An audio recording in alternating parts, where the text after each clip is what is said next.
Praise the lord. దేవుని పరిశుద్ధమైన నామమునకు మహిమ కలుగునుగాక. ప్రభు పేరట మీ అందరికీ హృదయపూర్వక వందనాలు. ఈ ఉదయకాలము దేవుని వాక్యాన్ని విందాం. కొరింథీయులకు రాసిన మొదటి పత్రిక 1వ అధ్యాయము 9వ వచనము.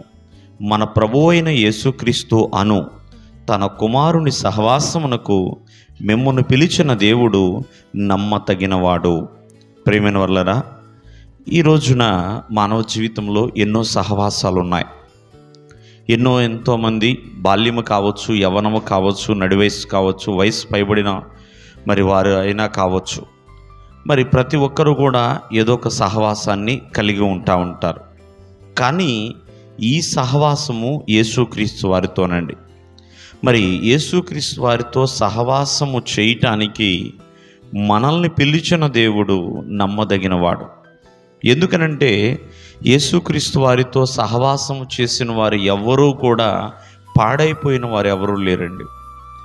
ఆయన సహవాసము నమ్మదగినది, ఆయన సహవాసము మేలైనదండి. ఆయన సహవాసము రక్షణార్థమైనది.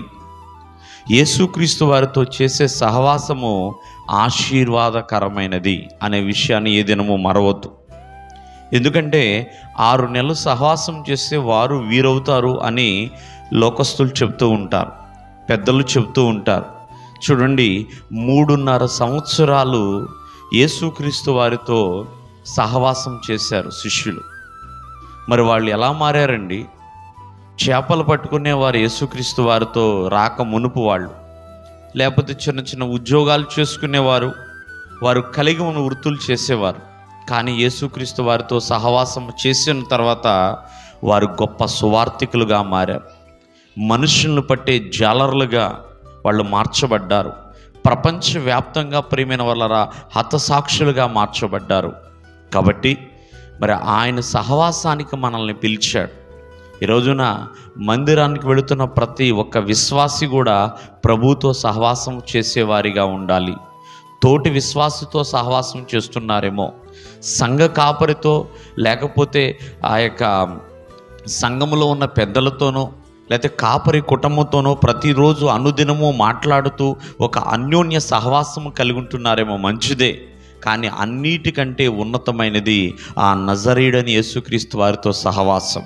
కాబట్టి మీ సహవాసం ఎటువంటిది అనేది ఈ ఉదయకాలం ముందు ఆలోచించండి. యేసుక్రీస్తు వారితో సహవాసం ఎప్పుడూ కూడా మేలైనదే, ఎప్పుడూ ఆశీర్వాదకరమైనదే. శిష్యులు ఆ మేలు పొందుకున్నారు. వాళ్ళు ప్రపంచవ్యాప్తంగా వారు ఆశీర్వదించబడ్డారు.